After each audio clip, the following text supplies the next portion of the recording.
On a tree-lined street that looked more like the countryside than the bustling city of Toronto, little Gladys was born to immigrant parents in 1892. Dad was a Methodist, while Mom an Irish Catholic. Bowing to pressure from Dad's side of the family, little Gladys was baptized a Methodist. Two siblings shortly followed. However, family life was not idyllic. At the age of 4, Gladys's family was visited upon by a sickness. It was so severe that their home was quarantined by the city's health authorities. Fearing that Gladys may not survive, her maternal grandmother insisted that she be rebaptized Gladys Maria Smith, a Roman Catholic.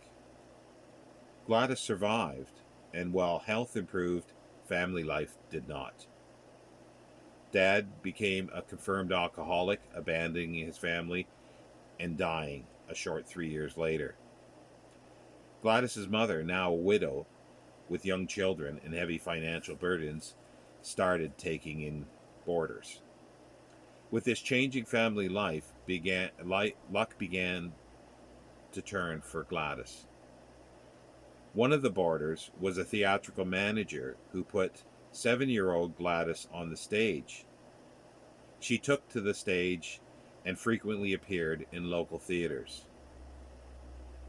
As the new century dawned, Gladys, her mother, and 2 siblings packed their bags, left home, their city, and traveled south of the border to America. Gladys played bit parts on the stage wherever she could find work. But after 6 years of touring and hardships, Gladys became disenchanted with the actor's life.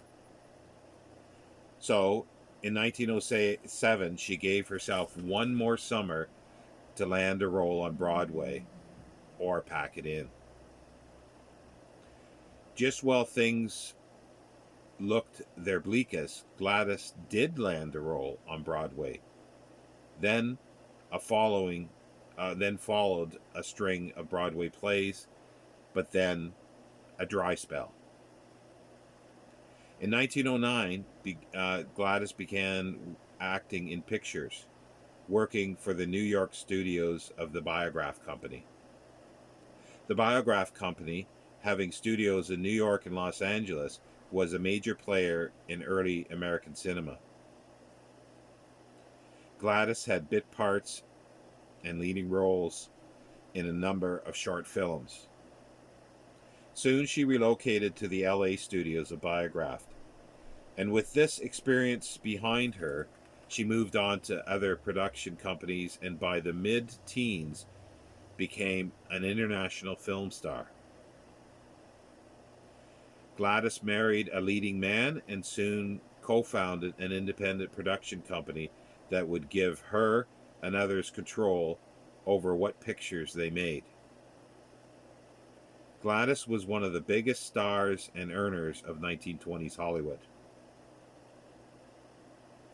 By now, Gladys Maria Smith was better known as Mary Pickford, America's sweetheart. Now that's the end of the story.